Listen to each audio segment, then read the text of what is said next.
कैसे नहीं देखूं, शहर से आकर इतना सुंदर हो गए हैं।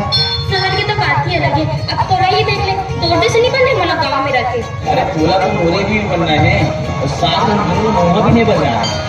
एले धर तो टोकरी ला और तेरी मम्मा भी ले।